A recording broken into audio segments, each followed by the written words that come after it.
कहानी की शुरुआत एक घायल लड़की से होती है जिसका नाम लिन है और वो बदसूरत मॉन्स्टर्स के एक झुंड से बचते बचते भाग रही है।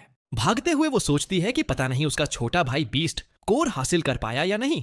लेकिन इससे पहले कि वो कुछ और सोच पाए, एक मॉन्स्टर उस पर कूदता है और उसे गिरा देता है। फिर सारे मॉन्स्टर्स उसे घेर लेते हैं और लगता है आज रात वो इनका खाना बन जाएगी। तभी जैसे ही एक मॉन्स्टर उसे काटने वाला होता है, एक भाला उड़कर आता है और मॉन्स्टर्स को पीछे हटा देता है। फिर हम देखते हैं कि कुछ योद्धाओं का एक ग्रुप बड़े बड़े भेड़ियों पर सवार होकर वहां पहुंचता है। उनका लीडर वुआंग अपने वाइस कमांडर से कहता है कि वो खुद संभालेगा और फिर एक दमदार बर्फ वाला जादू कर देता है। सब लोग उस जवान लीडर को हैरानी से देखते रह जाते हैं जब वो उड़ने लगता है और पूरा हीरो वाला ऑरा ले लेता है और फिर बिल्कुल जीनू की तरह एक ही बार में उन सारे बदसूरत मॉन्स्टर्स को वन शॉट कर देता है। उसी रात हम देखते हैं कि वो जवान लीडर सपने में एक खूबसूरत औरत को देखता है जो उससे कहती है कि आज से तुम और मैं पति पत्नी हैं। लेकिन वुआंग कुछ पूछ पाता उससे पहले ही उसकी नींद टूट जाती है और सामने उसके वाइस कमांडर का मोटा सा चेहरा होता है। वो वुआंग से कहता है कि जो लड़की उन्होंने बचाई थी वो उससे मिलने का इंतजार कर रही है और पूछता है कि क्या उसे शावकों को खिला दें या कुछ।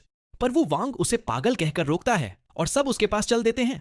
दूसरी तरफ लिन लीडर के सजावटी घर को देखकर सोचती है कि ये आदमी तो बहुत अमीर होगा। तभी वुआंग अंदर आता है, अपने सिंहासन पर बैठता है और लड़की को देखता है। उसे वो बहुत सुंदर लगती है तो वो उसके लिए एक आरामदायक कुर्सी मंगवाता है और लिन भी मन ही मन उसे देखकर वही सोचती है। वुआंग पूछता है कि क्या वो अपने छोटे भाई और बहन से मिल चुकी है।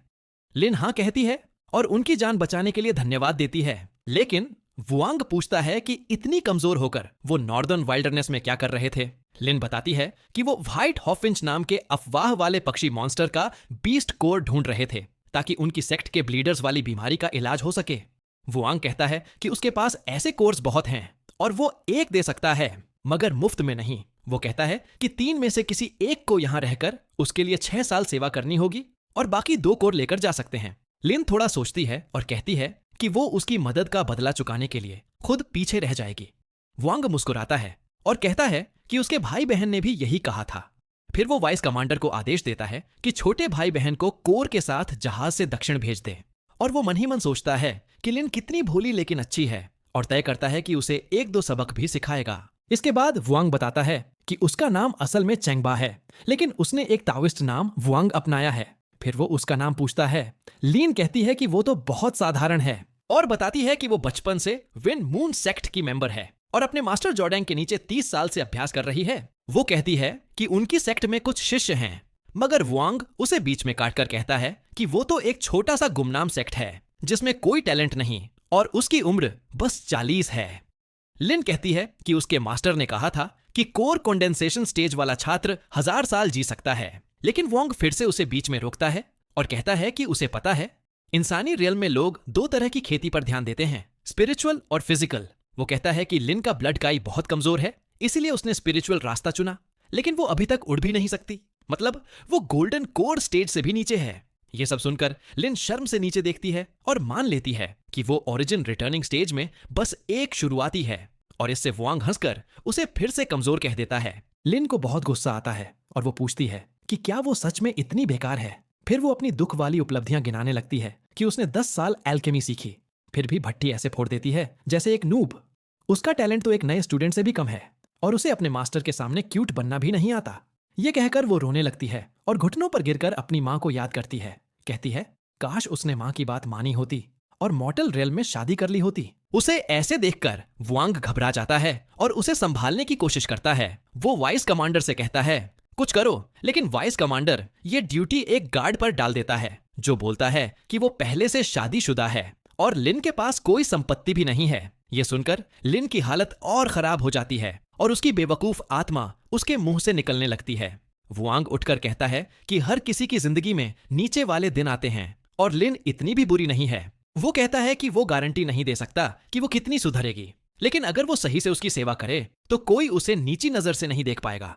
वाइस कमांडर भी कहता है कि वुआंग नॉर्दर्न वाइल्डरनेस का सबसे युवा सीनियर स्टार प्रीस्ट है और उसकी सेवा का मतलब उज्जवल भविष्य है। ये सुनकर लिन खुशी से उठती है लेकिन वुआंग उसे दूरी रखने को कहता है और सब उसके कमरे की तरफ चल देते हैं। कमरे में जाकर लिन पूछती है कि क्या उन्हें ये सब सबके सामने ही करना होगा और सोचती है शायद उनकी ट्राइब में कोई अजीब रिचुअल है। फिर वो उतावली मछली की तरह कूदकर उसके बिस्तर में चली जाती है वू वांग पूछता है वो क्या कर रही है और कहता है पहले बस उसका हाथ छू कर देखो। लेकिन जैसे ही लिन उसका हाथ छूती है उसके शरीर में जोरदार झटका दौड़ जाता है और वो गिर पड़ता है। बाद में उसी दिन वू वांग अपने घर के बाहर बैठा होता है और नीचे से उसे हाथ हिलाती सुंदरियों को देख रहा होता है। वो ठान लेता है कि अपनी इस अजीब बीमारी का इलाज वो किसी भी तरह ढूंढेगा। तभी लिन आकर उसके पास बैठती है और पूछती है क्या वो ठीक है। वू वांग उसे कहता है इस बारे में बात मत करो। फिर उंगलियां चटकाकर अपने आदमियों को बोलता है कि एक आरामदायक कुर्सी और कुछ मिठाइयां लगा दो। फिर वो लिन से कहता है कि सही समय आने पर वो इंसानी रियल्म जाना चाहता है और जब जब वो उसके साथ समय बिताएगी वो उसे इनाम देगा, लेकिन बदले में उसे इंसानी रियल्म और वहां के कल्टीवेशन तरीकों के बारे में सब बताना होगा। फिर वो उसे हे कहकर बुलाता है और कहता है कि दशकों से अभ्यास करने वाली को इंसानी कल्टीवेशन की बहुत जानकारी होगी। लिन मुंह फुलाकर कहती है उसका नाम हे नहीं है, लेकिन जब वो वांग पूछता है क्या बोली तो वो कह देती है कि लिटिल हे उसे सब बता देगी। इसके बाद लिन वू वांग के साथ अंदर जाती है। वू वांग उससे इंसानी कल्टीवेशन पर ढेर सारे सवाल पूछता है और उसके साथ अभ्यास शुरू कर देता है। वो अपने पागल टैलेंट से इतनी जल्दी सब सीखता है और इतने स्मार्ट सवाल पूछता है कि लिन का छोटा सा दिमाग घूम जाता है। जब वो उससे सब सीख लेता है तो वो कहता है अब हाथ छूकर उसे सुला दो और अगली दोपहर तक उसे जगाना। वो सो जाता है और लिन उसके सवालों का सही जवाब देने के लिए इंसानी कल्टीवेशन के सारे स्क्रोल्स पढ़ने लगती है, लेकिन खुद ही सो जाती है। अगले दिन वुआंग उसे जगाकर चिढ़ाता है कि लिटिल हे तो बहुत आलसी है। तभी उसका शरीर स्पिरिचुअल एनर्जी खींचने लगता है और लिन चौंक जाती है, लेकिन फिर उसका शरीर बिगड़ने लगता है। वो खून खांसता है और रुक जाता है। वो सोचता है कि कहीं उसकी स्टार समनिंग टेक्निक्स इंसानी कल्टीवेशन टेक्निक्स के साथ कंपैटिबल तो नहीं है। फिर वो सांस को ठीक करके अपने शरीर में काई के बहाव को रीसेट करने लगता है। आंखें बंद करते ही उसे अपनी माँ की आवाज सुनाई देती है जो स्टार टेम्पल से टेलीपैथी के जरिए बात कर रही होती है और पूछती है कि वो इंसानी कल्टीवेशन सीखने की कोशिश क्यों कर रहा है। वुआंग जवाब देता है कि इससे उसकी जिंदगी लंबी हो सकती है और शायद बीमारी भी ठीक हो जाए। उसकी माँ चेतावनी देती है कि जिंदगी किस्मत से तय होती है और स्टारी लॉर्ड्स को यह पसंद नहीं आएगा कि वो बीच में दखल दे। लेकिन फिर वो कहती है कि उसे अफसोस है कि वो उसकी बीमारी ठीक नहीं कर पाई और उसे ट्रेनिंग जारी रखने देती है। वो उसे एक आर्टिफैक्ट देती है जो उसे स्टारी लॉर्ड की नजर से छुपाएगा और कहती है ट्रेनिंग में सावधान रहना। इसके बाद वुआंग होश में लौटता है और लिन से कहता है कि वो बाहर चलेंगे और उसकी दादी को टहलाने ले जाएंगे। और उसकी दादी सच में काफी चिल लेडी निकलती है। वो बताती है कि उसका पिता अभी भी लंबे बालों वाली ट्राइब के साथ कुछ मामलों में बिजी है। फिर वो कहती है कि आमतौर पर नए चीफ का पहला ट्रायल एक 300 साल पुराने थॉर्न बैक्ड बीस्ट से लड़ना होता है, लेकिन उसके पिता ने उसके पहले ट्रायल के लिए एक 1000 साल पुराना बीस्ट मंगवाया है। वुआंग कहता है कि वो उसके भले के लिए कर रहा है और दादी कहती है अच्छा है कि वो समझता है। दादी कहती है कि उसने कुछ आदमियों से चुपके से बीस्ट को घायल करने को कहा है ताकि उसके लिए आसान हो, क्योंकि वो उसका इकलौता पोता है और वो उसकी परवाह करती है। वो उसकी बीमारी के बारे में भी पूछती है और कि क्या इंसानी रेल्म से लाई औरत से कुछ फर्क पड़ा। वू वांग कहता है नहीं, मगर वादा करता है कि इलाज ढूंढेगा और दादी को ढेर सारे परपोते देने वाला सौदा भी पूरा करेगा। अगले दिन वुआंग नए चीफ के तौर पर अपने पहले ट्रायल के लिए तैयार होकर थॉर्न बैक्ड बीस्ट से लड़ने निकलता है। स्टेडियम में पहुंचकर दोनों एक दूसरे की तरफ टकराने के लिए दौड़ते हैं, लेकिन बस तभी एक शूटिंग स्टार उनके पास आ गिरता है और वो एक बहुत बड़ा मैमथ जैसा मॉन्स्टर निकलता है जिसे उसकी दादी स्टारी लॉर्ड्स की ब्लेसिंग कहती है। दूसरी तरफ हम वुआंग की माँ लेडी किंगसू को अपने मंदिर से बाहर निकलते देखते हैं कि वो परिवार की मदद करे, लेकिन एक दूसरा सीनियर सन प्रीस्ट उसे रोककर कहता है कि नॉर्दर्न वाइल्डरनेस के नियम के मुताबिक वो दखल नहीं दे सकती। बाकी प्रीस्ट भी उसे धैर्य रखने को कहते हैं क्योंकि उनका काम नॉर्दर्न वाइल्डरनेस के सारे क्लैंस के बीच बैलेंस बनाए रखना है। उधर बेयर हग ट्राइब में वो स्टार ब्लेसिंग मॉन्स्टर एक ज्वालामुखी जैसी दहाड़ मारता है और जमीन पर पैर पटकता है तो उसके पांव के नीचे से लावा फूट पड़ता है। उस बदसूरत मॉन्स्टर को देखकर लिन के पसीने छूट जाते हैं और वो समझ जाती है कि ये प्राचीन किताबों वाला आदमखोर बीस्ट जुआई है। वो कहती है कि इतने बड़े मॉन्स्टर की उम्र तो दसियों हजार साल होनी चाहिए और वो सोचती है कि ये यहाँ क्यों है, क्योंकि इंसानी रेल्म में इमॉर्टल्स ने इन्हें बहुत पहले मार दिया था। तभी वो मॉन्स्टर ज्वालामुखी मीटियोर स्ट्राइक छोड़ता है और गांव में आग लगा देता है। सब बहुत डर जाते हैं, लेकिन फिर वो वू वांग को आसमान में एक विशाल बर्फ वाला स्पेल तैयार करते देखते हैं। वो वाइस कमांडर से कहता है सबको बाहर निकालो और फिर एक बड़ा बर्फ का टुकड़ा मॉन्स्टर पर मारता है, लेकिन उस विशाल बीस्ट को लगभग कोई नुकसान नहीं होता। वू वांग हैरान रह जाता है, पर भागने की जगह वो उसे सामने से लेने का फैसला करता है और फ्रीजिंग गेल जुच्छू चलाता है, मगर मॉन्स्टर पलटकर लड़ने की जगह बस लोगों की निकासी पर ध्यान देता है और इससे वू वांग और ज्यादा गुस्सा हो जाता है। वो ऊपर उड़ता है और अपना सबसे मजबूत अटैक छोड़ने का मन बना लेता है और एक विशाल बर्फ का भाला बनाना शुरू कर देता है। इसी बीच लिन देखती है कि कुछ सनकी लोग जलते गांव के बीच में स्टार लेडी से प्रार्थना कर रहे हैं। वो पूछती है कि जब उनका चीफ अपनी जान जोखिम में डाल रहा है तब ये लोग क्या कर रहे हैं। वो लोग कहते हैं ये स्टार लेडी की ब्लेसिंग है और उन्हें आभार दिखाना है। लिन सोचती है कि क्या ये सच में दिखने जितने ही बेवकूफ हैं। तभी वुआंग की दादी उसके पास आती है और अपना परिचय देती है कि वो उनकी ट्राइब की पूर्व चीफ प्रीस्ट है और वो लिन से कहती है उसे फ्रंट लाइन तक चुपके से ले चलो क्योंकि दूसरे प्रीस्ट उसे जाने नहीं देंगे। दादी कहती है कि बस वही इस मॉन्स्टर को रोक सकती है और वो अपने पोते की मदद करना चाहती है। लिन मान जाती है और बूढ़ी औरत को उस विशाल मॉन्स्टर की तरफ ले जाने लगती है। दूसरी तरफ वू वांग अपनी सीमा पर पहुंच जाता है और विशाल बर्फ का भाला बनाने में लड़खड़ाता है, लेकिन फिर वो अपने महान पूर्वज चक नॉरिस को याद करके खुद को संभालता है। वो सोचता है कि इतनी ऊंचाई से अगर वो भाला फेंकेगा तो टकराने से पहले पिघल जाएगा और मॉन्स्टर पर बस एक बड़ा सा शॉवर पड़ेगा। फिर वो हवा और बर्फ की स्टार समनिंग टेक्निक्स को मिलाने का फैसला करता है और हवा से बर्फ के भाले के चारों ओर एक इंसुलेटिंग परत बना देता है। फिर वो आखिरी ताकत लगाकर वो विशाल भाला मॉन्स्टर पर फेंक देता है और उसी वक्त लिन दादी को मॉन्स्टर के सामने उतार देती है। दादी लिन से कहती है वुआंग से कहना कि वो उसकी मौत का बोझ अपने ऊपर न ले और नॉर्दर्न वाइल्डरनेस उसके महान टैलेंट के लिए बहुत छोटा है। फिर वो अपनी ओपी बूढ़ी दादी टेक्निक से अर्थ मैजिक का इस्तेमाल करके मॉन्स्टर को जकड़ देती है और इसी वजह से वू वांग का स्पेल सीधे बीच में लग जाता है और वो मॉन्स्टर को मोटी बर्फ और अर्थ एलिमेंट्स में दबाने में कामयाब हो जाते हैं। उस रात वू वांग अपनी दादी का अंतिम संस्कार करता है और लिन उसे दादी के आखिरी शब्द बताती है। ये सुनकर वू वांग बाहर भागता है, उड़कर मॉन्स्टर वाली जगह पहुंचता है और अपनी ताकत की कमी पर झुंझला जाता है। तभी उसे अपनी माँ की आवाज सुनाई देती है और वो स्पिरिचुअल रेल में उससे मिलने चला जाता है। उसकी माँ कहती है कि सन प्रीस्ट होने के नाते अगर किसी और ट्राइब के साथ भी ये होता तो वो वही करती, इसीलिए इस बार भी उसे नियम पर टिकना पड़ा। फिर वो पूछती है क्या उसे चोट लगी। वू वांग कहता है वो ठीक है, मगर दादी नहीं बची। वो अपनी माँ से स्टार ब्लेसिंग के बारे में पूछता है कि इसका मतलब क्या है। ये सुनकर माँ तय करती है कि अब सच बताने का समय आ गया है। वो समझाती है कि प्राचीन लॉर्ड्स की लड़ाई में स्टार लेडी का हेवनली पैलेस जीत रहा था और नॉर्दर्न वाइल्डरनेस उसकी जीत की ट्रॉफी बना। इसी वजह से बाकी 8 विल्डरनेस के लॉर्ड्स उनके इलाके पर हमला नहीं कर सकते। युद्ध के बाद स्टार लेडी अपनी चोटें भरने के लिए सो गई, लेकिन उसे डर था कि उसके आराम करते करते कोई उससे भी ताकतवर पैदा हो जाएगा। इसलिए उसने 7 सन प्रीस्ट बनाए और उन्हें स्टार समनिंग टेक्निक्स दे दी ताकि वो पूरे नॉर्दर्न वाइल्डरनेस को कंट्रोल कर सकें। माँ कहती है कि जब भी स्टार लेडी को लगता है कि नॉर्दर्न वाइल्डरनेस की कोई ट्राइब इतनी मजबूत हो रही है कि बैलेंस बिगाड़ दे, तो वो अपने बालों से बना मॉन्स्टर भेज देती है ताकि वो उन्हें खत्म कर दे।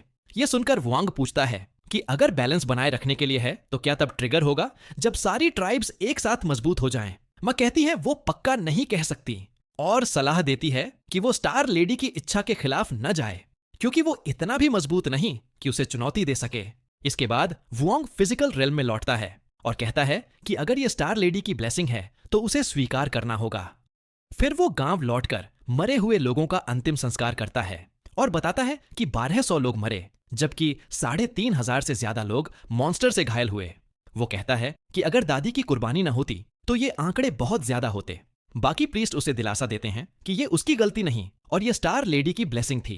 ये सुनकर वोंग मुड़कर उनसे पूछता है कि क्या उन्होंने कभी सोचा है कि स्टार ब्लेसिंग हर 100 साल में क्यों होती है और हमेशा नॉर्दर्न इलाके की सबसे मजबूत ट्राइब को ही क्यों निशाना बनाती है।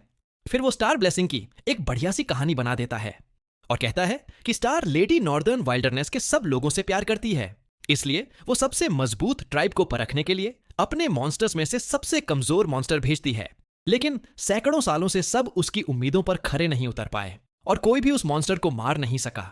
वो कहता है कि इस बार वे दिखाएंगे कि वे उसकी ब्लेसिंग के काबिल हैं और इस चुनौती को पार करेंगे। और वो जोड़ देता है कि ये सब उसने अपनी दादी के आखिरी पलों की एनलाइटनमेंट से सीखा और इससे भीड़ जोश में आ जाती है। उसी रात लिन वुआंग के टेंट में आती है और कहती है कि उसके भाषण का असर हुआ, सब मॉन्स्टर को गिराने के लिए उत्साहित हैं। वू वांग मुस्कुराता है, वाइस कमांडर को एक चिट्ठी देता है और कहता है इसे उसके पिता तक पहुंचाओ और उन ताकतवर क्लैंस को इकट्ठा करो जिनके पास सीनियर सन प्रीस्ट हैं और उनसे कहना कि अगर वो बेयर हग ट्राइब की मदद के लिए अपने सबसे मजबूत सैनिक भेजेंगे ताकि मॉन्स्टर को मार सकें, तो उन्हें जितने चाहें उतने विशाल क्रॉसबोज और एरोस मिलेंगे। फिर वो अपना डैगर मैप में गाड़ कर कहता है उसे ये नहीं फर्क पड़ता कि ये कैसी ब्लेसिंग है, लेकिन अगर ये उसके लोगों को नुकसान पहुंचाएगी तो वो इसे गिरा देगा। स्टार लेडी के मंदिर में हम वुआंग की मां को देखते हैं, जो दूसरे सन प्रीस्ट को पीछे धकेलकर अपने बेटे की मदद के लिए नीचे जाने की तैयारी कर रही होती है। तभी अचानक एक प्रीस्ट बहुत ज्यादा मजबूत हो जाता है और उस पर बाइंडिंग स्पेल डाल देता है। सब हैरान होते हैं कि वो इतना मजबूत कैसे हो गया, लेकिन क्वांगू स्पेल तोड़ देती है और कहती है कि स्टार लेडी की आधी सोई हुई इच्छा ने उस प्रीस्ट के शरीर पर कब्जा कर लिया है।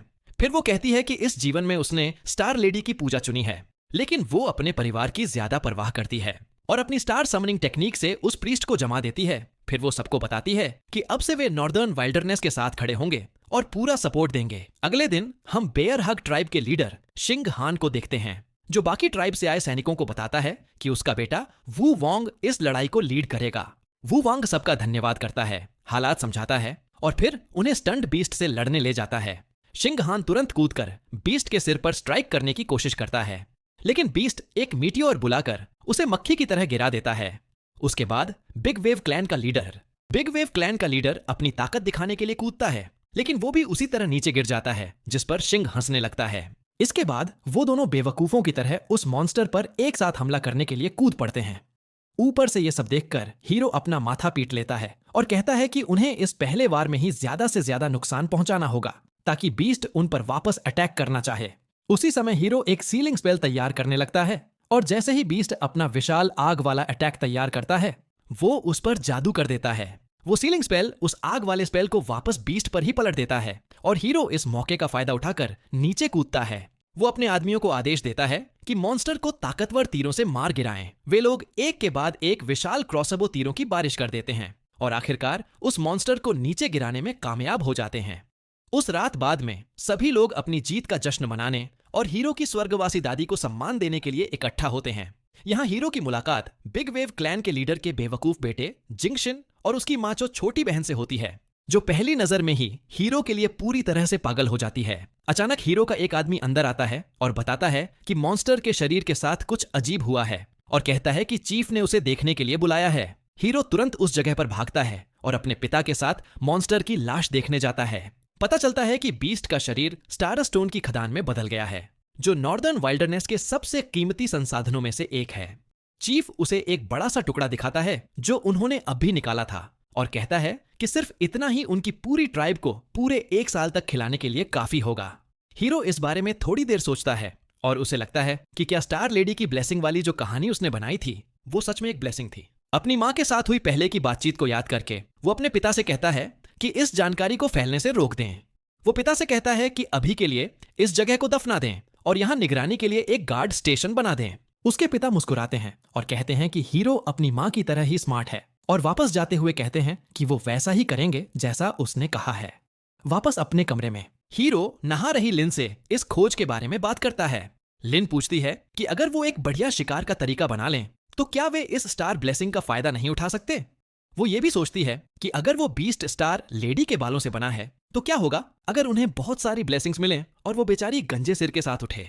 तभी हीरो उसे चुप रहने को कहता है क्योंकि मोटा वाइस कमांडर अंदर आता है और यंग मास्टर के साथ बैठकर ड्रिंक का मजा लेने लगता है।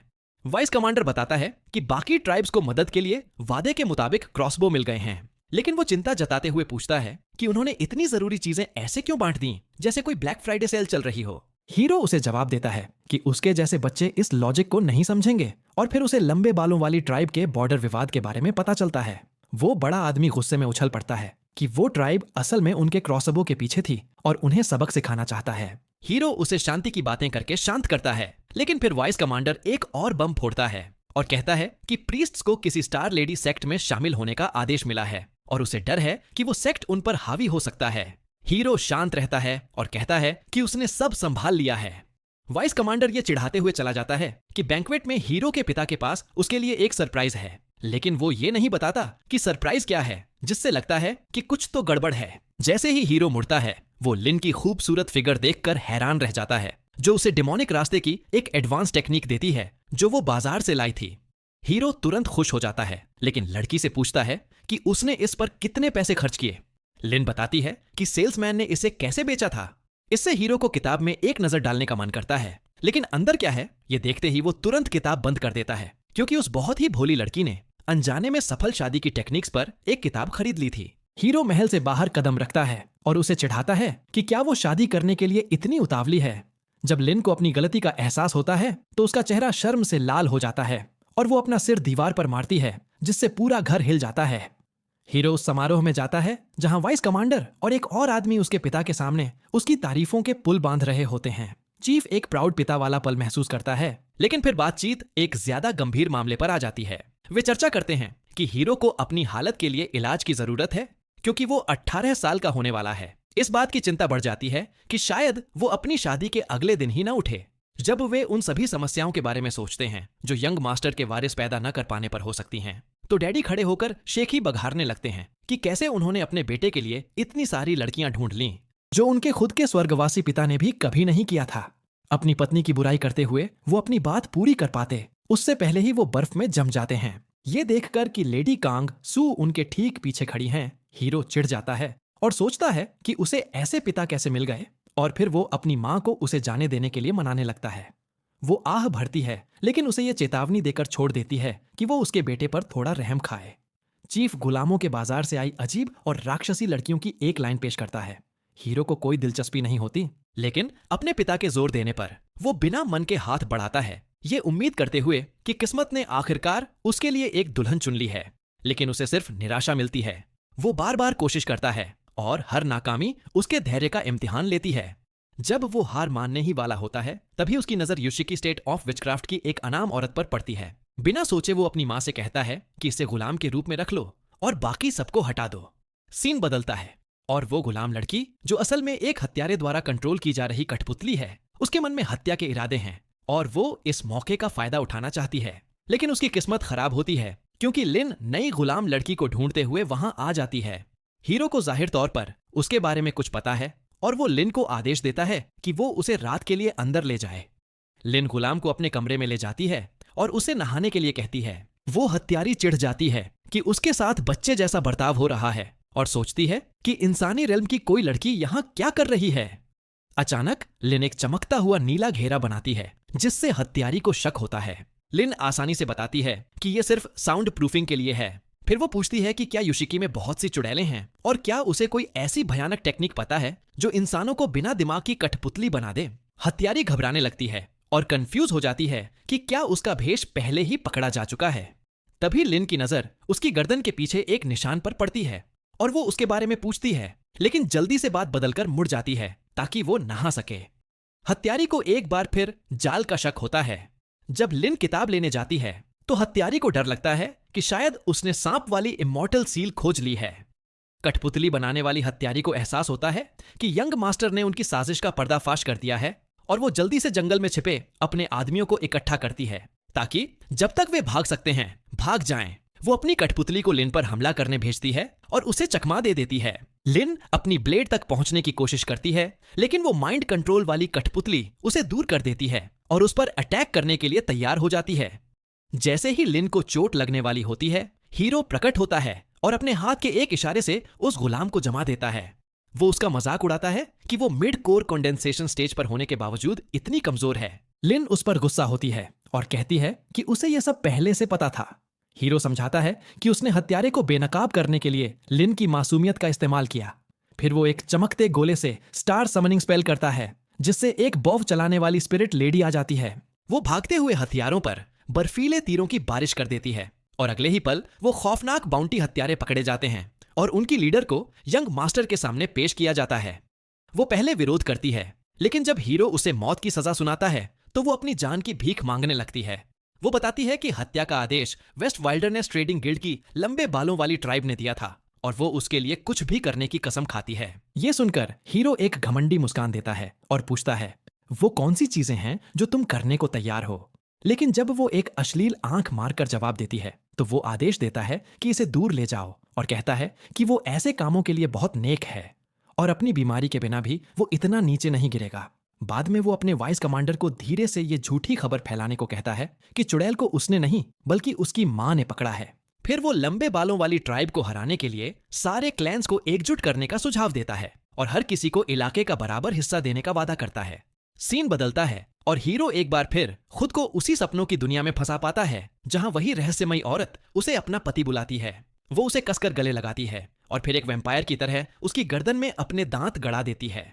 फिर वो ये अजीब सी बात कहकर गायब हो जाती है कि उसे ज्यादा समय नहीं लगेगा। यंग मास्टर घबराकर जाग जाता है और उसे एहसास होता है कि वो बाजार की तरफ जाने वाली एक बग्घी में है।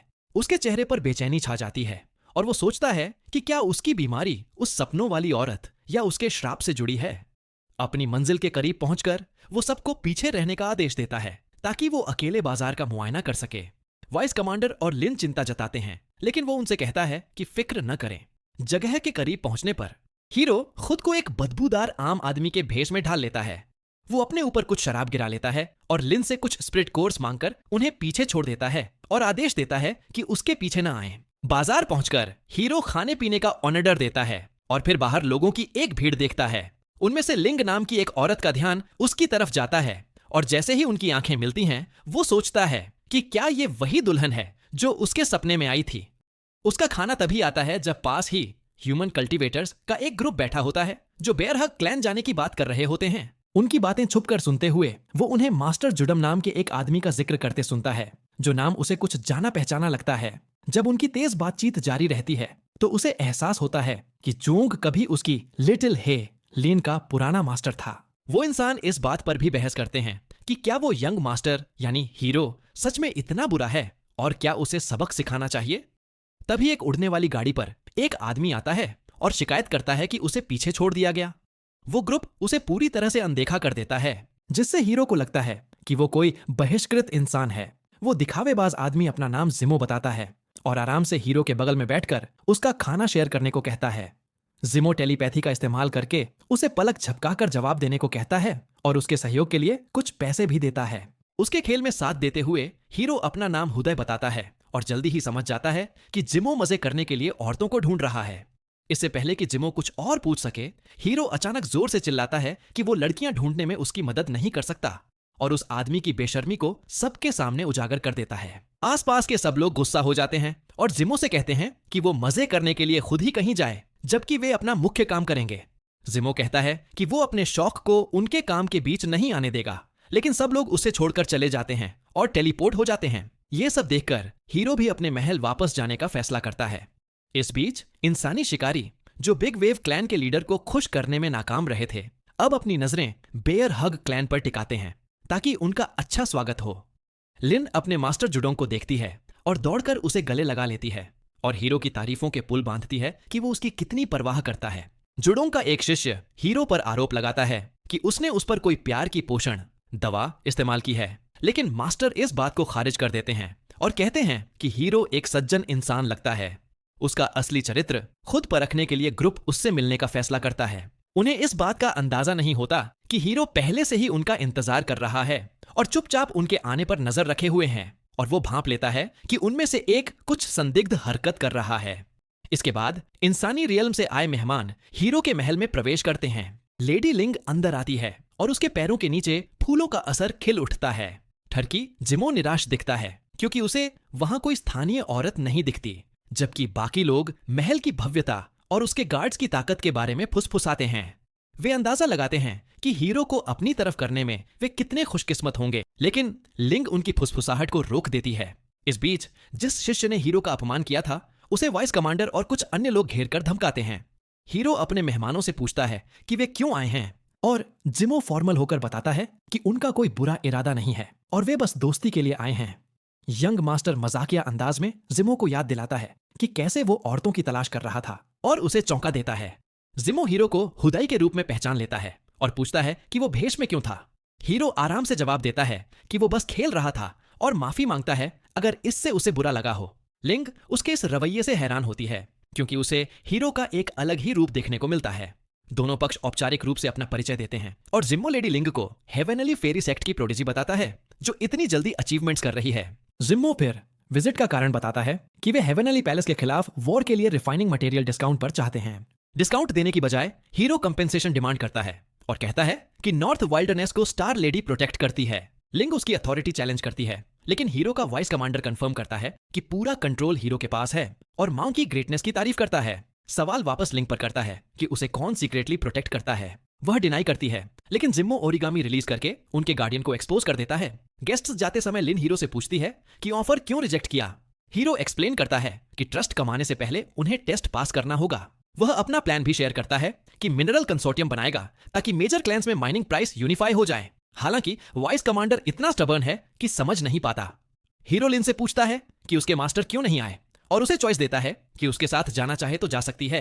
लिन डिक्लाइन करती है, कहती है कि वादा किया समय तक रहेगी और मास्टर हीरो से पर्सनली मिलकर थैंक करना चाहते हैं। बाद में वाइस कमांडर कहीं से लौटता है और गिरे हुए आदमी को देखता है। दौड़कर जाता है तो जिम्मो अनकॉन्शियस मिलता है और हीरो के पास ले जाता है। डॉक्टर बुलाया जाता है, लेकिन वह जिम्मो के घावों को केचप की तरह सूंघता है। हीरो डांटने पर आखिरकार हील करता है। जिम्मो जागते ही हीरो पूछता है, क्या हुआ? परवर्ट वॉर्न करता है कि नॉर्थ वाइल्डरनेस को उनकी फाइट में इन्वॉल्व नहीं होना चाहिए, वरना ड्रैग डाउन हो जाएंगे। जिम्मो अपनी स्टोरी बताता है कि वे नॉर्थ वाइल्डरनेस में गए, जहां अनअटेम्प्ड बीस्ट्स इकट्ठा होते हैं। ट्रायल उन्हें ब्लड फॉरेस्ट में 1000 ईयर ओल्ड बीस्ट के टेरिटरी में ले गई। अपनी स्ट्रेंथ ओवर एस्टिमेट करके अनल्की टोड मॉन्स्टर से अम्बुश हो गए।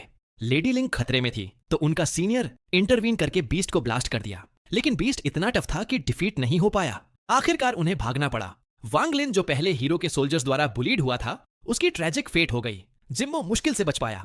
हीरो बाहर जाता है, जिम्मो को रेस्ट करने देता है, लेकिन परवर्ट चुपके से निकल जाता है। ह्यूमन रियल्म वापस जाने की प्लानिंग करता है। वह हीरो को लाइफ सेव करने का रिपे देना चाहता है, लेकिन क्लैन की लेडी से मिलने का अफसोस है। जाने से पहले हीरो उसे पकड़ लेता है और अपने अलाई से कांटेक्ट का तरीका पूछता है। मदद ऑफर करता है। एम्बेरस्ड जिम्मो रिंग देता है, जिसमें closet full of women's clothes निकलते हैं। वह अजीब ढंग से कहता है कि गिफ्ट्स थे। हीरो मुस्कुराता है और उसे स्पेशल लेदर स्कर्ट्स देता है और कन्विंस करता है कि रुक कर एलाइज की मदद करे। वे सेट ऑफ करते हैं। रास्ते में हीरो अलग हो जाता है। जिम्मो को लेडी लिंक ढूंढने को कहता है। वह वाइस कमांडर के साथ साइड से अप्रोच करता है। जिन जिम्मो झील के पास दौड़ता है और लेडी लिंक को जमीन पर लेटी देखता है। ईरी शांति से शक होता है कि शायद उन्हें लुभाने का बेट रखा गया है। सोचता है कि हीरो अभी तक क्यों नहीं आया, लेकिन फिर उसका सीनियर लेडी यिन घायल वांग लिन को लेकर आती है, जिसका गोल्डन कोर डिस्ट्रॉय हो चुका है। जिम्मो और यिन लेडी लिंक को रिट्रीव करके जाने का फैसला करते हैं, लेकिन जैसे ही अप्रोच करते हैं, हीरो अचानक ब्लेड पॉइंट करके आ जाता है। वे समझते हैं कि हीरो उसे हर्ट करने वाला है, लेकिन इससे पहले वाइस कमांडर आकर यिन और जिम्मो को अलग कर देता है। जिम्मो को अपनी साइड खींच लेता है। हीरो पूछता है कि यिन ने जिम्मो की जगह वांग को क्यों प्रोटेक्ट किया और इस ट्रिप का असली मोटिव एक्सपोज कर देता है। वह बताता है कि यिन ने खुद यह प्लॉट किया था जिम्मो के क्लैन में फेवर पाने के लिए और वांग लिन को हीरो बनाकर उसका इन्फ्लुएंस बढ़ाना चाहती थी। यिन कहती है कि अच्छी स्टोरी है, अब समय वेस्ट न करें, बियर हग क्लैन वापस चलें, लेकिन हीरो उसे रोकता है और वांग लिन पर स्टार समनिंग टेक्निक यूज करता है। कहता है कि वह अपने हाउस में इन्फिल्ट्रेटर्स को अलाउ नहीं करता और वांग लिन के अंदर छिपे शैडो सेवेज बीस्ट ऑरा को बाहर खींच लेता है। वाइस कमांडर को हंट डाउन करने को कहता है, फिर यिन की तरफ मुड़ता है। यह सब देख यिन बहुत गुस्सा हो जाती है और अपनी ओल्ड ग्रैनी ऑरा भी अनलीश कर देती है। जिम्मो हीरो को वार्न करता है कि यिन इमॉर्टल जैसी स्ट्रांग है, लेकिन हीरो कहता है कि कोई फर्क नहीं पड़ता, जिससे जिम्मो सरप्राइज हो जाता है। वह सोचता है कि हीरो ट्रू ऑरा फार्मर है जैसे जिन्वू।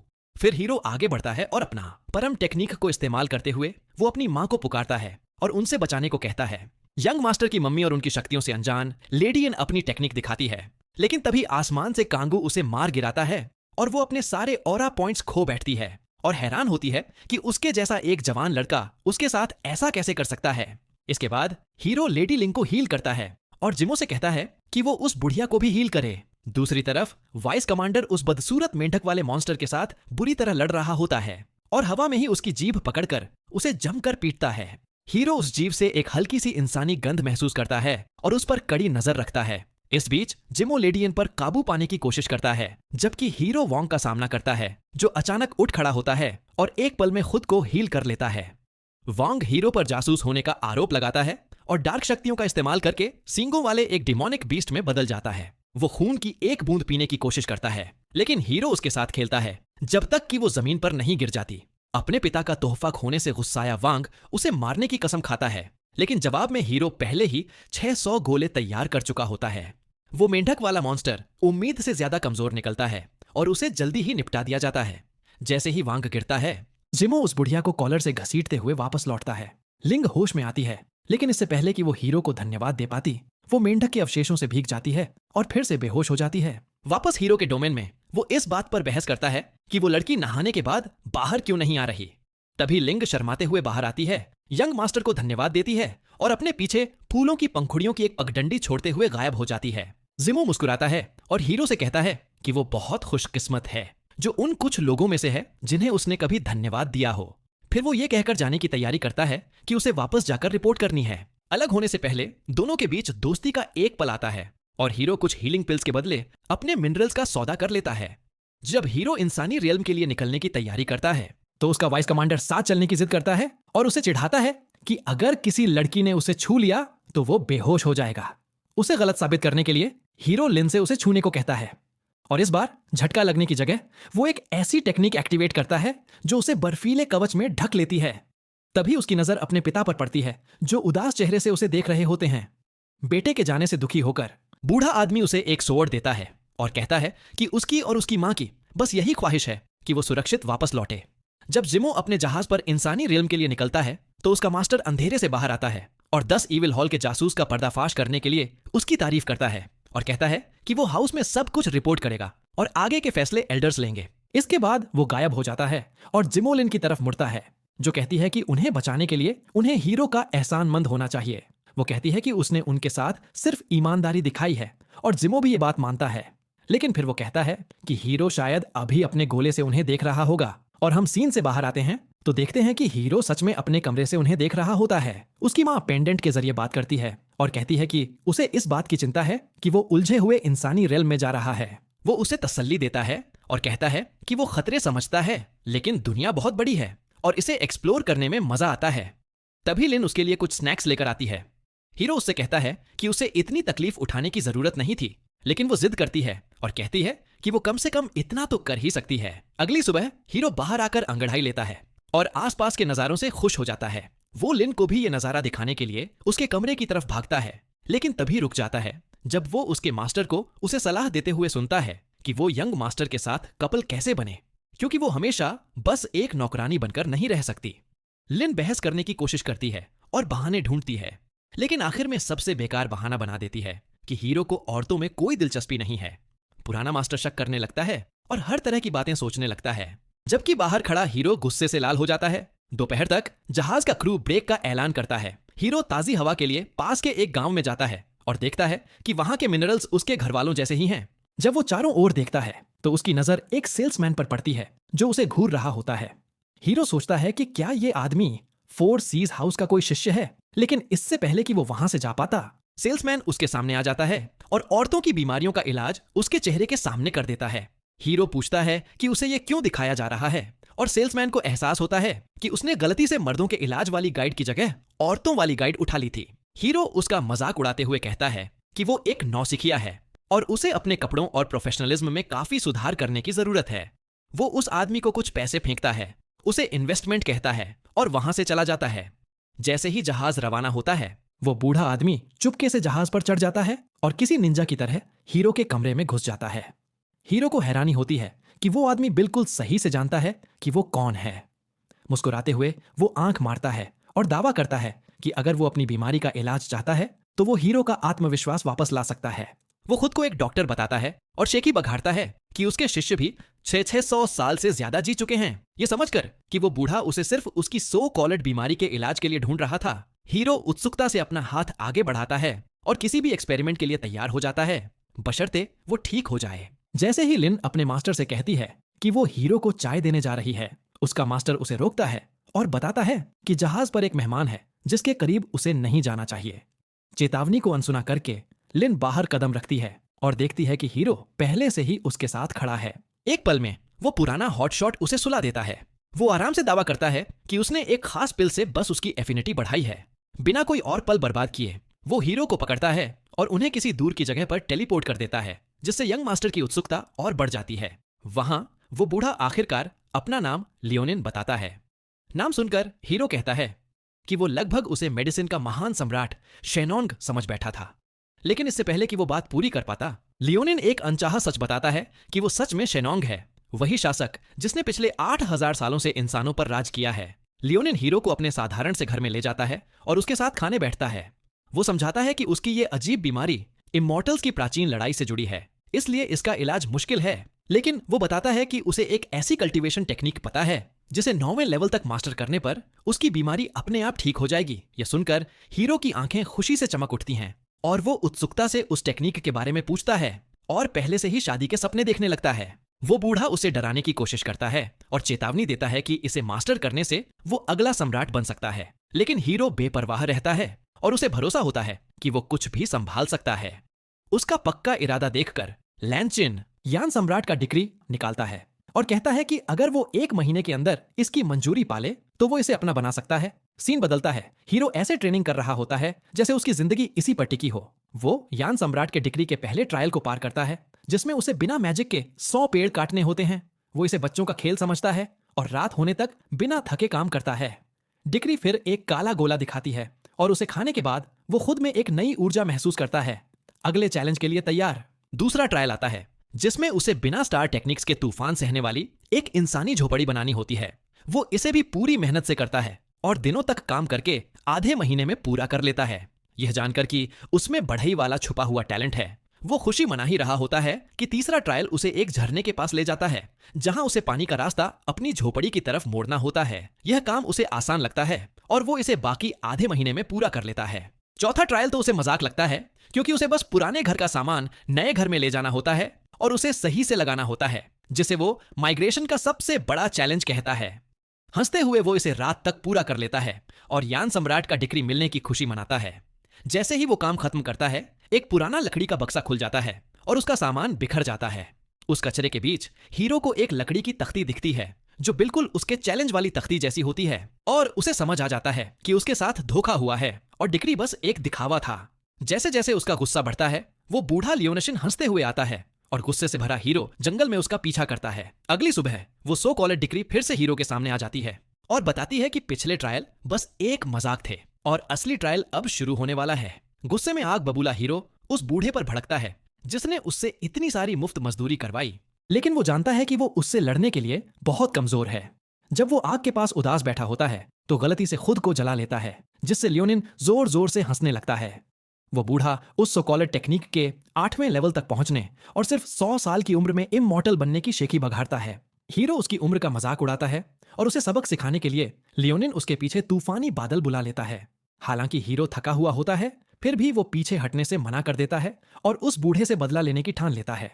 उसी दिन बाद में हीरो लियोनिन को कुछ आइस्ड टी देता है जिसे वो बूढ़ा बिना कुछ सोचे पी लेता है और तभी हीरो खुशी से बताता है कि उसने इसे शौचालय की टाइल्स वाले सामान से बनाया है और फिर उड़ जाता है, ये सोचकर कि वो बच गया है। हीरो भागता है लेकिन वो बूढ़ा उसके पीछे दौड़ पड़ता है और उनके चूहे बिल्ली का खेल चालू रहता है। पकड़ने के बाद लियोनशिन उसे कुछ कल्टीवेशन पिल्स देता है और दावा करता है कि इंसानियत का भविष्य उसके कंधों पर है। जब हीरो पूछता है कि उसने ऐसा कितने लोगों से कहा है तो लैनचिन मान लेता है कि उसे गिनती ही याद नहीं है। हीरो जल्दी से पिल्स निगल लेता है और उसे एहसास होता है कि उस बूढ़े ने उसे फिर से बेवकूफ बनाया है, जो मजाक में कहता है कि वो लगभग हीरो की बीमारी के बारे में भूल ही गया था। लियोनिन उसे एक और पिल देता है और एक बार फिर हीरो इलाज की उम्मीद में उसे खा लेता है। इस बीच लिन हीरो का इंतजार करती है और अपने मास्टर से पूछती है कि वो कब वापस आएगा। वापस लियोनिन की जगह पर हीरो उस बूढ़े के साथ खड़ी ट्रेनिंग करता है जो इसका कुछ ज्यादा ही मजा ले रहा होता है। चिढ़कर हीरो सुझाव देता है कि उन्हें एक दूसरे को गंभीरता से लेना चाहिए और फिर दोनों उन बहुत सारे जालों का खुलासा करते हैं जो उन्होंने एक दूसरे के लिए छिपा रखे थे। लैनचिन फिर सम्राट के कर्तव्यों की शेखी बघाड़ता है और उनके महत्व पर जोर देता है। हीरो इस बात से बिल्कुल इंप्रेस नहीं होता और पूछता है कि क्या एक सम्राट को यहाँ समय बर्बाद करना चाहिए, और वो इमॉर्टल्स के बारे में पूछता है कि क्या वे सच में हमेशा जीते हैं।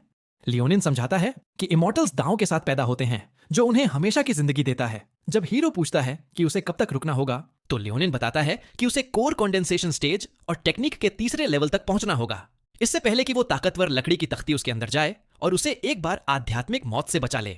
वो फिर कहता है कि हीरो को दक्षिण में एक औरतों के देश में भेजा जाएगा और वो चाहे तो अपनी शक्तियों से उनकी मदद करना चुन सकता है। वापस हॉल में हीरो देखता है कि वो बूढ़ा अपने मंत्रियों को बुलाता है और अपनी उम्र बढ़ाने के तरीके पर चर्चा करता है। जब वे चले जाते हैं तो हीरो पूछता है कि उसके पास कितने साल बचे हैं, जिस पर लियोनिन आराम से जवाब देता है कि उसके पास अभी भी 300 से ज्यादा साल हैं। बात बदलते हुए वो बूढ़ा उसे 10 इविल सेक्ट से सावधान रहने को कहता है और उनके खतरे पर जोर देता है। हीरो पूछता है कि क्या कोई अपनी आत्मा के जरिए बुराई महसूस कर सकता है, और जब वो बताता है कि उसने पहले अपनी टेक्निक का इस्तेमाल करके किसी बुरे इंसान को पहचाना था तो लियोनिन खुश होकर उसे उस सेक्ट की जांच का काम सौंप देता है। फिर वो 2 अंगूठियां पेश करता है और हीरो को एक चुनने को कहता है। थोड़ी चापलूसी करके हीरो दोनों ले लेता है। आखिरी काम के रूप में वो बूढ़ा उसे बाहर फेंक देता है और विदाई के तोहफे के रूप में टेक्निक को उसके अंदर डाल देता है और उसे 9वें लेवल तक कल्टीवेट करने को कहता है। हवा में उड़ता हुआ हीरो अचानक खुद को पानी में डूबता हुआ पाता है।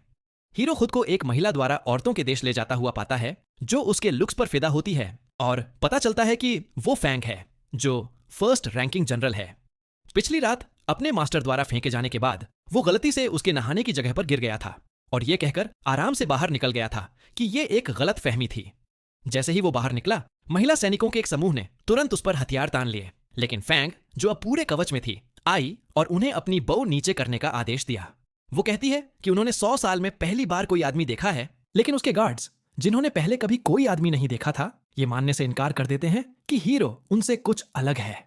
जैसे ही फैंग पास आती है, अपनी बीमारी की वजह से हीरो तुरंत पीछे कूदता है और उसे करीब न आने की चेतावनी देता है।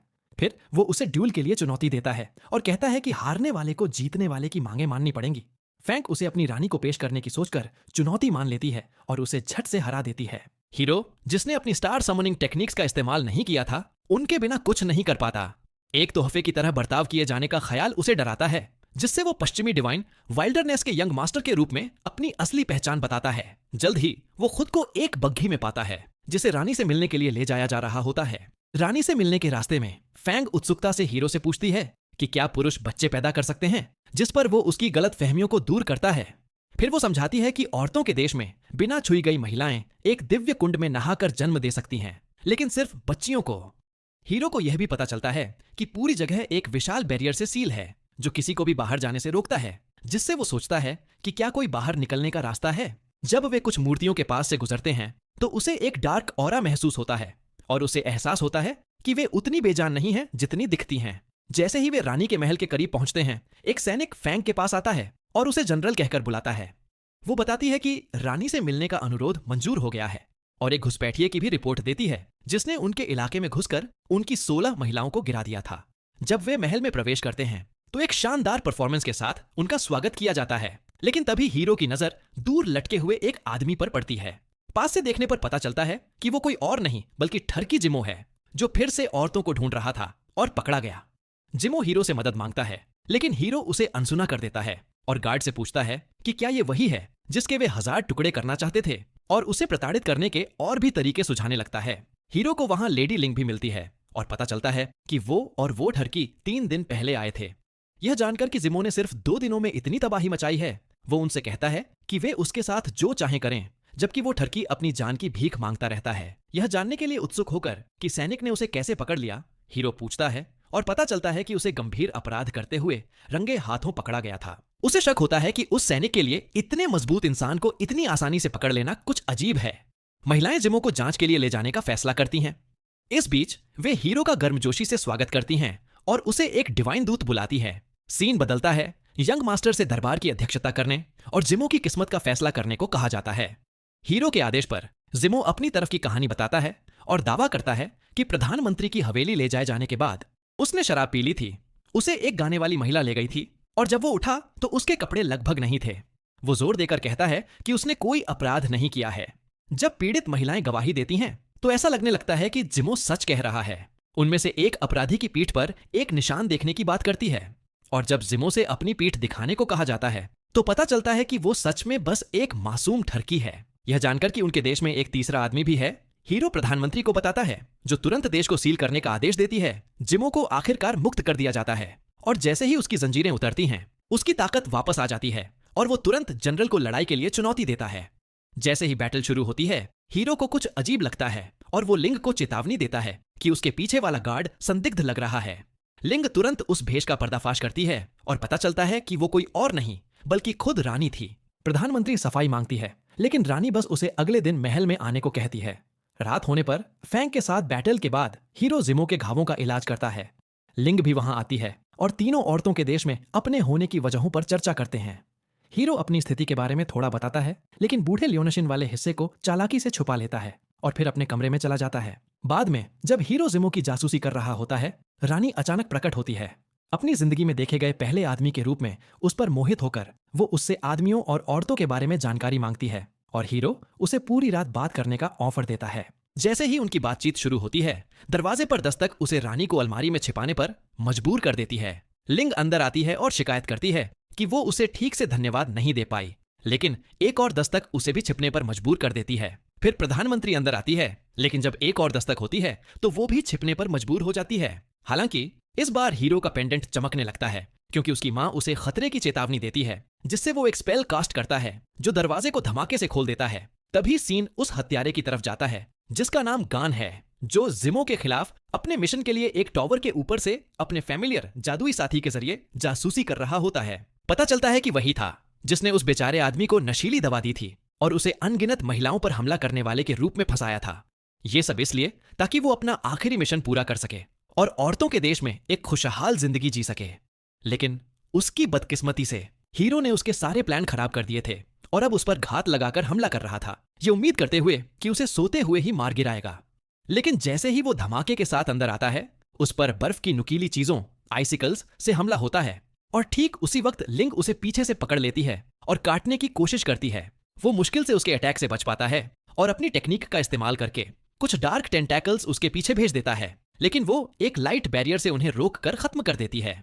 उसके बाद वे दोनों आगे कूदते हैं और उनकी तलवारें टकराती हैं, लेकिन लिंग उस पर हावी हो जाती है, जिससे वो हत्यारा झुंझला जाता है। गानफिन अपने डार्क मैजिक से उसे हराने की कोशिश करता है, लेकिन लिंग बिना किसी मेहनत के उसे उड़ा देती है और वो सोचने पर मजबूर हो जाता है कि वो इतनी ताकतवर क्यों है। जल्द ही जिमो भी इस लड़ाई में शामिल हो जाता है और उसके पीछे प्रधानमंत्री और रानी साहिबा भी आ जाती हैं, जो गानफिन को छेद देती हैं। इसके बाद वो भागने के लिए एक बंधक ढूंढता है, लेकिन हीरो पर अटैक करने की गलत कोशिश कर बैठता है, जो अपना बड़ा वाला ड्रैगन निकालता है और उसे शैडोज की दुनिया में भेज देता है। जब उसे होश आता है तो हीरो तुरंत उससे पूछताछ करता है कि उसे किसने भेजा था, लेकिन वो आदमी एक खौफनाक बैंगनी रंग में चमकने लगता है और फिर बिना कोई नाम और निशान छोड़े खुद को खत्म कर लेता है। जब सबको होश आता है तो हीरो रानी साहिबा को उसे बचाने के लिए जाल बिछाने के लिए धन्यवाद देता है, ये सोचकर कि उन्हें इसका पहले से अंदाजा था। फिर भी राजकुमारी बेफिक्र होकर उसे चिढ़ाती है कि कल का जश्न मत भूलना। अगले दिन लिंग शर्माते हुए हमारे डिवाइन दूत को शांति से झपकी लेते हुए देखती है। तभी जिमो चिल्लाकर इस पल को खराब कर देता है कि कल रात उस अजीब आदमी के आने के बाद वो सारे इल्जामों से मुक्त हो गया है। हीरो अपने भाई को शुक्रिया कहता है और हैरान रह जाता है जब जिमो जोर देकर कहता है कि उसे अपने ऊपर चढ़े सारे एहसानों का बदला चुकाना है। निकलने के बाद जिमो अचानक हीरो से पूछता है कि क्या वो ओवरसीज हाउस में शामिल होना चाहेगा, जिससे हमारे हीरो को याद आता है कि ये उन दो सेक्ट्स में से एक है जिसके बारे में उसके मास्टर ने चेतावनी दी थी। इसलिए वो उससे शामिल होने की कोई ठोस वजह पूछता है। जिमो बकवास करने लगता है कि ये एक डिडी पार्टी से भी ज्यादा नामचीन है, लेकिन फिर भी कोई ठोस वजह नहीं दे पाता। आखिरकार वो बताता है कि एल्डर्स उसे यान सम्राट का डिग्री हासिल करने वाले उम्मीदवार के रूप में आगे कर सकते हैं, जिससे हीरो को समझ आ जाता है कि ये काफी खास चीज है, लेकिन वो इसे ठुकरा देता है क्योंकि वो उस नामचीन हाउस के लिए अपने क्लैन को नहीं छोड़ सकता। पूरे रास्ते बातें करते हुए वे औरतों के देश पहुंचते हैं, जहां हीरो और लिंग का भव्य स्वागत होता है, जबकि जिमो की एंट्री से उनका मूड खराब हो जाता है। जब हीरो यह समझने में उलझा होता है कि वहां उसके मिशन का मकसद क्या है, तो जिमो का ध्यान प्रेगनेंसी कुंड की तरफ जाता है और वो प्रीस्ट्स पर गंदी नजर डालता है। फिर प्रधानमंत्री हीरो को महल में रानी साहिबा के पास ले जाती है, लेकिन रास्ते में उसे एक खौफनाक बीस्ट का एहसास होता है, जिसके बारे में प्रधानमंत्री बताती है कि वो उनका गार्जियन बीस्ट है। जब वे महल में दाखिल होते हैं और राजकुमारी उससे हाथ मिलाने के लिए दौड़ती है, तो आर्चर्ड हीरो उसे छूने से मना कर देता है। इसके बाद राजकुमारी हीरो को अपना साधारण सा घर दिखाने के लिए खींच ले जाती है और बाकी लोग उन दोनों पर नजर रखने के लिए पीछे पीछे जाते हैं। अपने कमरों के अंदर वो उसे अपने साथ झूला झूलने का न्योता देती है और जब वो पर्दों से होकर गुजरता है तो उसे एक चमकदार बगीचा दिखता है। यह बगीचा राजकुमारी की खूबसूरती के साथ मिलकर उसके दिल की धड़कनें तेज कर देता है। वे शाम तक झूला झूलते हैं और वो रानी साहिबा से जनरल फैंग के साथ उनके रिश्ते के बारे में पूछता है। काफी कुछ बता चुकी राजकुमारी उसे अपना निजी कलेक्शन दिखाने की पेशकश करती है और जब वो पूछता है कि क्या उसके दोस्त भी आ सकते हैं, तो जिमो कहता है कि वे बिजी हैं और उसे एक शरारती मुस्कान देता है। लेकिन लगता है कि वो असल में शोर सीज हाउस के एक ट्रायल के रूप में फैंक के साथ कुछ योजना बना रहा है। बाद में जब जिमो और लिंग चेस खेल रहे होते हैं तो वो शर्माते हुए जिमो से कहती है कि वो हीरो की तरह ज्यादा जेंटलमैन और आकर्षक बने। वो मुस्कुराता है और उस शर्मीली लड़की को आखिरकार किसी आदमी के प्यार में पड़ने पर चिढ़ाता है और उन दोनों को नशे में धुत करके उसे बेहतर तरीके से जानने का प्लान बनाता है और सुझाव देता है कि वे इसमें औरतों को भी शामिल करें। रात में सब लोग पेड़ के नीचे इकट्ठा होते हैं, जहां जिमो हीरो की जानवरों जैसी शराब पीने की क्षमता की तारीफ करता है। यह देखकर कि उनका प्लान काम नहीं कर रहा है, वे सब सहमति में सिर हिलाते हैं और हीरो को अपनी खास शराब परोसने लगते हैं। लेकिन हीरो अपने देश से सबसे कड़क शराब मंगवाकर पलटवार करता है और सबको बड़े बड़े कटोरों में पिलाने लगता है। वो सबको एक एक करके तब तक शराब पिलाता है जब तक कि वे सब अपनी सुध बुध खोकर बेहोश नहीं हो जाते। जैसे ही उसे चक्कर आने लगते हैं, हीरो को समझ आ जाता है कि उसकी ड्रिंक में कुछ मिलाया गया था और वो खुद को बर्फ में जमा लेता है। तभी जिमो अपना नाटक खत्म करता है और लिंग और जनरल को एंटीडोट दवा देने से पहले अपने भाई से माफी मांगता है। लिंग को शक होता है और वो उससे जवाब मांगती है, तो जिमो तर्क देता है कि हीरो उनके सेक्ट में शामिल नहीं होना चाहता, इसीलिए उन्हें यह मिशन अकेले ही पूरा करना होगा। इसके साथ जनरल फैंग राजकुमारी को प्यार से ढकने के बाद आगे बढ़ती है, जिससे हीरो का यह सिद्धांत गलत साबित हो जाता है कि वो कोई विद्रोही है। महल की छत पर पहुंचकर वो महिला आसमान में एक फ्लेयर दागती है और वो अपने सैनिकों को महल को सील करने के लिए कहती है, जो विद्रोह की शुरुआत का संकेत था। एक बच्ची के तौर पर वो एक बलि थी जो इधर उधर भटकते हुए आजाद हो गई थी और एक विशाल बीस्ट से टकरा गई जिसने एक दूसरी लड़की की पूरी जिंदगी चूस ली थी और उसे सिर्फ हड्डियों का ढांचा बना दिया था। इस बात ने फैंग को इतना डरा दिया कि उसने वहां से भागने की कोशिश की, लेकिन भागते हुए उसने एक बोरी गिरा दी, जिससे गार्ड्स का ध्यान उस पर गया। उन सब ने उसे घेर लिया और हेड प्रीस्टर से पूछा कि क्या करना है, जिस पर उसने जवाब दिया कि उसे मार दो और यह गलती कभी मत दोहराना। उस छोटी बच्ची को फूट फूट कर रोते देख युवा राजकुमारी को उस पर कुछ तरस आ गया, जिसने प्रीस्ट महिला से मिन्नतें की कि उस लड़की को उसके गार्ड के रूप में जिंदा रहने दे, ये कहते हुए कि वे पहले ही बहुतों की बलि दे चुके हैं। वापस वर्तमान में आते हुए फैंग गार्जियन बीस्ट के घर के छिपे हुए रास्ते को तबाह कर देती है और अपनी टुकड़ियों को इकट्ठा करती है कि अब सच्चाई जानने का वक्त आ गया है। वो अपनी टुकड़ी के साथ सीढ़ियों से नीचे जाती है और जिमो और लिंग उसके पीछे पीछे जाते हैं, जबकि हीरो अभी भी अपने बर्फ के घेरे में बंद है और रानी के खिलाफ जाने के फैंग के इरादों का पता लगाने की कोशिश कर रहा है। फैंग एक ऐसे कमरे में पहुंचती है जहां वो एक बड़ा सा घंटा बजाती है जो सारी बलियों को बुला लेता है, यह बताने के बाद कि उन्हें कभी ना कभी बाहर की दुनिया देखने के झूठे वादे किए गए थे। फैंग प्रेगनेंसी कुंड की तरफ बढ़ती है और बताती है कि देवी ने उन्हें छोड़ दिया है और उनकी रक्षा के लिए एक खूंखार गार्जियन मॉन्स्टर छोड़ गई है जिसे बलियों की जरूरत होती है, जिसका अंदाजा हीरो ने भी लगा लिया था। जब वो अपने पीछे आ रहे गार्ड से बचकर भागता है तो जिमो और लिंग मॉन्स्टर के कमरे का रास्ता साफ कर देते हैं, जहां एक प्रीस्ट जनरल फैंग से पूछती है कि वो वहां क्या कर रही है। गुस्से से आगा बबूला होकर फैंग चिल्लाती है कि ये देश इंसानी जानों के बदले जिंदा है और रानियों ने इस सच्चाई को बहुत लंबे समय तक छिपा कर रखा है। वो पूछती है कि बेगुनाह अनजान लड़कियों की इस तरह बलि क्यों दी जानी चाहिए, और वो प्रीस्ट महिला कहती है कि उन्हें उस देवता का शुक्रगुजार होना चाहिए जो उनके देश को जिंदा रखे हुए है। लेकिन फैंग तंग आ चुकी है और दृढ़ता से ऐलान करती है कि उसने उन बेकार देवताओं को धोखा देने का फैसला किया है। इसके साथ उन तीनों लड़ाकों ने अपनी शक्तियां खोल दी और मॉन्स्टर को घेर लिया। दूसरी तरफ हीरो गार्ड्स को जमा देता है और अंडरग्राउंड कमरे की तरफ निकल पड़ता है, जहां जिमो मॉन्स्टर को घुटनों पर ले आता है, जबकि लिंग इंसानी रेल्म के सबसे ताकतवर जादू की बौछार से उसे बेबस कर देती है। लेकिन गार्जियन बीस्ट पर कोई असर नहीं होता और जब वो उसे उड़ा देता है तो जनरल अपना सबसे ताकतवर वॉर तैयार करती है और एक आखिरी बलि वाला फिनिशर वॉर देने के लिए तैयार हो जाती है। लेकिन कहीं से भी जमीन से बर्फ की विशाल कीलें निकलती हैं और हीरो पूछता है कि क्या उन्हें मरने का शौक है। इसके साथ वो उन्हें लेक्चर देता है कि किसी भी बड़े बीस्ट को हमेशा पहले बेबस करना चाहिए और अपने बर्फीले गोलों का इस्तेमाल करके उसके सारे अंगों को जमा देता है। ये देखकर सैनिक पूछते हैं कि फैंग ने शुरू से ही हीरो को मॉन्स्टर को खत्म करने के लिए क्यों नहीं कहा, और उसका छोटा सा दिमाग ये सब समझने में नाकाम रहता है। तो जिमो कहता है कि उसका भाई काफी मजबूत है। तभी लिंग अपनी फेरी फ्लूट जादुई बांसुरी का इस्तेमाल करके हीरो को इतना ताकतवर बना देती है कि वो लगभग बोइंग 737 की तरह क्रैश हो जाता है। उसे अपनी तरफ इतनी प्यारी सी मुस्कान देते हुए देखकर जिमो को जलन होने लगती है, क्योंकि उसने कभी उसका जादू अनुभव नहीं किया था।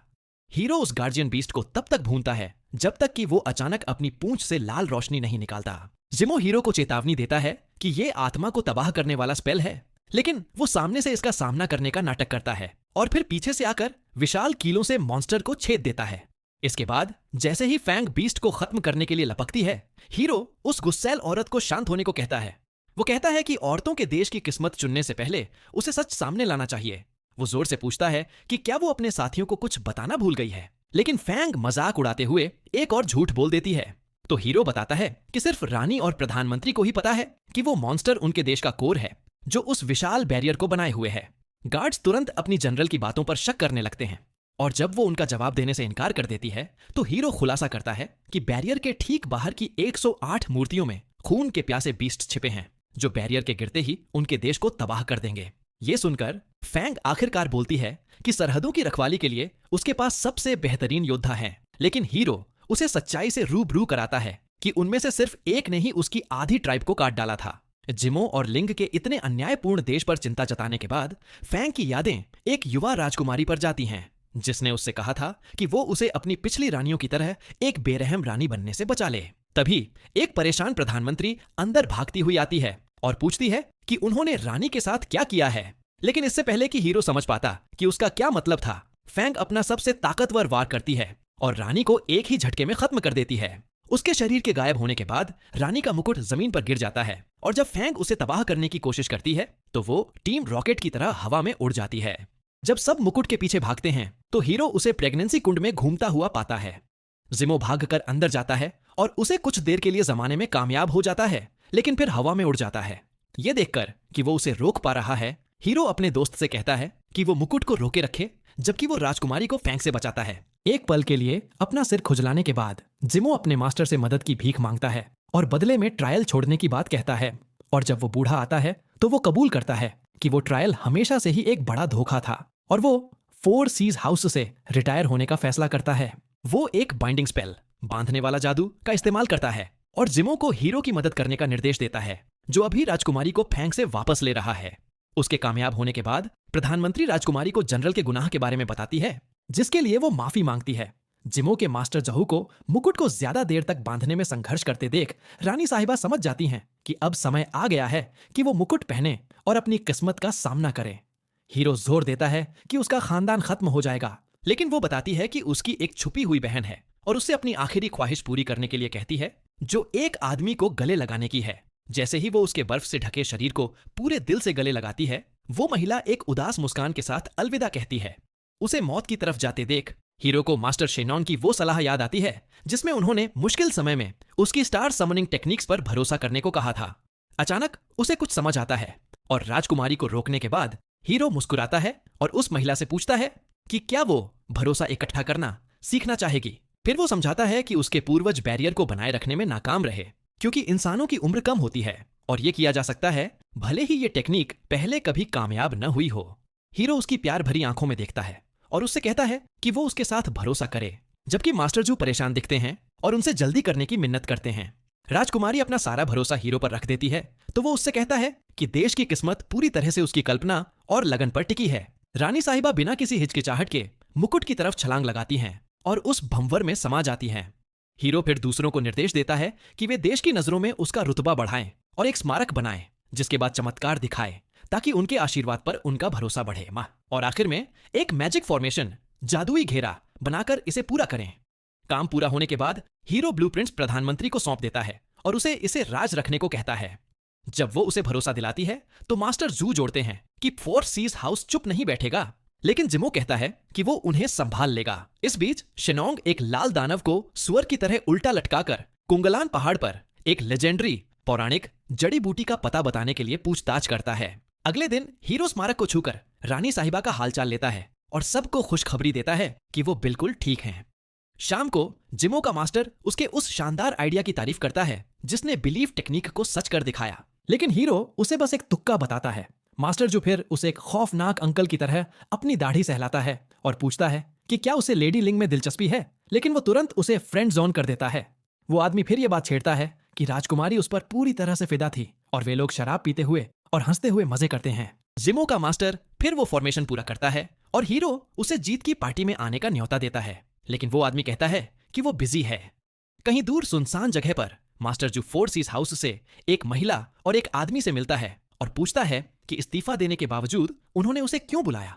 वो आदमी उस पर जिमो और लिंग के ट्रायल से पीछे हटने का जवाब देने का दबाव डालता है, लेकिन वो बूढ़ा कहता है कि इससे उनका कोई लेना देना नहीं है। तो वो आदमी फिर उसे कहता है कि वो हीरो को उस मशहूर बिलीफ टेक्निक के ब्लूप्रिंट्स का खुलासा करने के लिए मनाने में मदद करे, जिसमें मास्टर जू साफ तौर पर शामिल होने से इनकार कर देता है और निंजा महिला के पीछे से किए गए अचानक अटैक को एक लेजेंड, महान इंसान की तरह अपनी पीठ मोड़कर अनसुना कर देता है।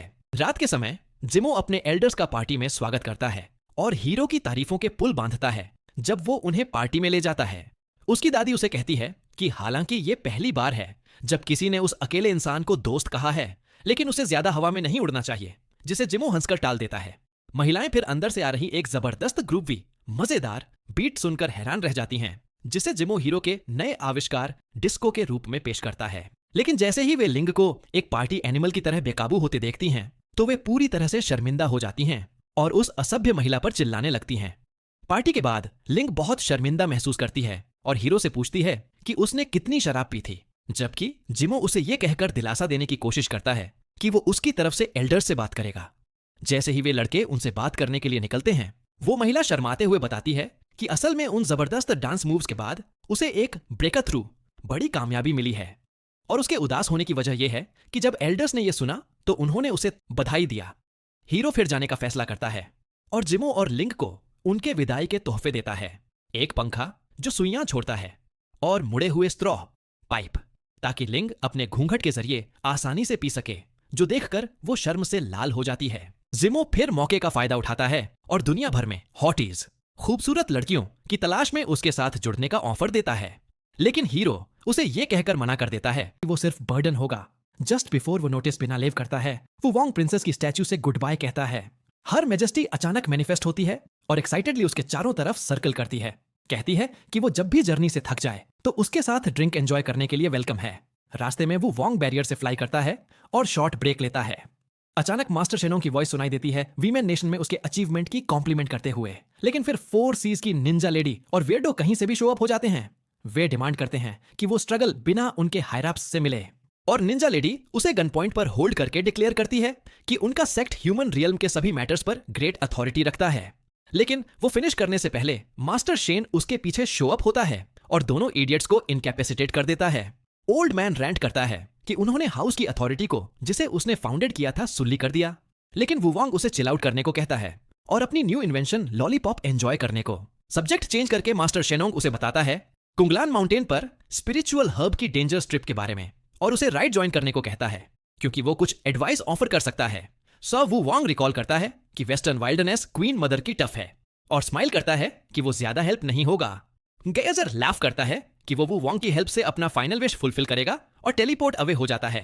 वेस्टर्न वाइल्डरनेस में कैंपिंग करते हुए मास्टर शेडिंग अपना डिसबिलीफ शेयर करता है कि वुवांग ने वीमेन नेशन की सेंचुरी ओल्ड प्रॉब्लम कितनी फास्ट सॉल्व की, और बिलीफ कलेक्टिंग की स्टोरी शेयर करता है जो ह्यूमैनिटी की हिस्ट्री में सिर्फ एक बार यूज हुई। बहुत पहले डीटीज के बीच वॉर सालों तक चली, जब तक एम्पर क्वीन विजेता के रूप में इमर्ज नहीं हुआ और कंपटीशन को नॉकआउट नहीं कर दिया। वो था जिसने वर्ल्ड को 9 वाइल्डरनेसेस में डिवाइड किया, जिसमें साउथ अब ह्यूमंस से पॉपुलेटेड था। फायर डीटी ने सीज कर लिया, जो ह्यूमंस को इंफीरियर बग्स की तरह रूथलेसली ऑप्रेस करता था। ये चीज वुवांग के नर्व्स पर चढ़ जाती है। मास्टर शेनोंग कंटिन्यू करता है कि एक सिंगल ह्यूमन ने वुड से फायर क्रिएट करना डिस्कवर किया और फायर डीटी के खिलाफ वॉर वेज किया, टैबू नॉलेज स्प्रेड करके, जिससे उसे ओशन में बनिश कर दिया गया। लेकिन सेंचुरीज बाद जब डीटी ने फिर से एंगर वेंट किया तो मैन ने ओशन को जीसस की तरह स्प्लिट कर दिया, और जब फायर डीटी उसे बग की तरह स्क्विश करने की कोशिश करता है, जीसस उसे ब्लास्ट से फ्लाइंग कर देता है। ग्रेसफुल ह्यूमन फिर उसे जोजो कैरेक्टर की तरह अप्रोच करता है और डीटीज रूल को once and for all end कर देता है। उस टाइम दूसरे डीटीज ने इंटरवीन नहीं किया क्योंकि वे फायर डीटी से डिस्पाइज करते थे, लेकिन वे टेरिफाइड हो गए कि एक मियर ह्यूमन डिवाइन बीइंग की सोल शैटर करने में कैपेबल है। वो मैन था सुए आयरन। उसके बाद हीवेंस ने रिटेलिएट किया, लेकिन स्वीरियर के लीड में ह्यूमंस ने उन्हें डिफीट किया और हाफ कॉन्टिनेंट तक टेक ओवर कर लिया। जब तक थका हुआ ह्यूमन हीवेनली एम्परर क्वीन के साथ नेगोशिएट नहीं किया और साउदर्न वाइल्डरनेस इनहेरिट नहीं कर ली। निष्कर्ष निकलता है कि इसका सबसे बड़ा सबक यह है कि इंसानों को अपने हकों के लिए देवताओं के खिलाफ खड़ा होना चाहिए, बिल्कुल अपने पूर्वजों की तरह, और इस जज्बे को अपनी आने वाली पीढ़ियों तक पहुंचाना चाहिए। ये कहने के बाद मास्टर शेनोंग हीरो को यह यकीन दिलाने की कोशिश करते हैं कि उनकी जगह लेना बहुत मजेदार है, लेकिन हमारा हीरो उनके इस ब्रेन वॉश करने के बेकार से तरीके में नहीं फंसता।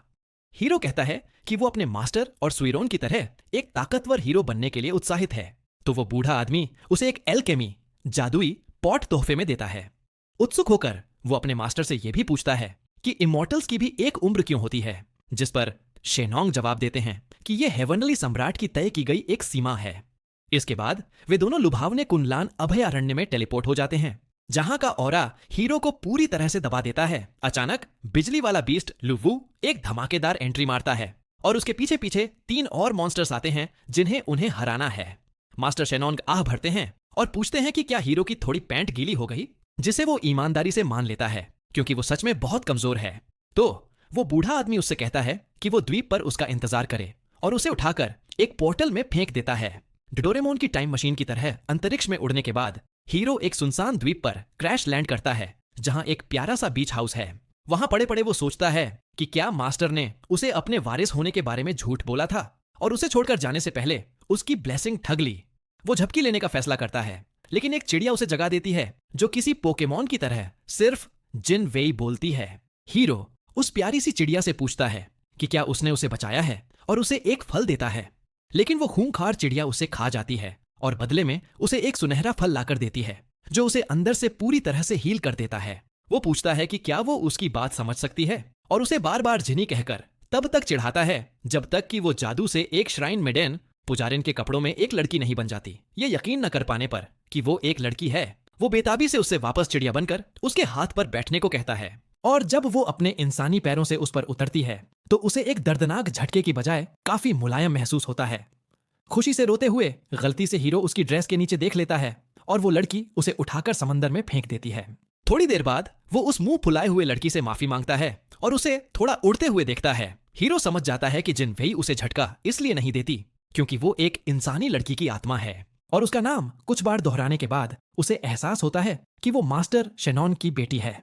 अचानक उसे समझ आता है कि यही वो आखिरी ख्वाहिश थी जिसे मास्टर उससे पूरी करवाना चाहते थे और वो मुस्कुराता है जब उसे एहसास होता है कि उस बूढ़े ने उसकी सेटिंग करवा दी। उस बड़ी सी दुनिया में इकलौती ऐसी लड़की को देखकर जिसे वो छू सकता है, हीरो अपनी खुशी नहीं रोक पाता और वो गर्व से ऐलान करता है कि वो पक्का उस बूढ़े आदमी का दामाद बनेगा। जो बात 1 सेकंड बाद जिन वेई के छोटे से चिड़िया वाले दिमाग में घुसती है। पहाड़ों में कहीं एक गाय पोर्टल से बाहर निकलता है और लायन बीस्ट उसके सामने रोर करता है। उसकी इंसेन ऑनरा के आगे बोइंग डाउन करने से पहले वो गाय फिर टेलीपोर्ट अवे हो जाता है और यही तरीका है कि लिटिल मास्टर की बेटर लाइफ का सीजन 1 खत्म होता है।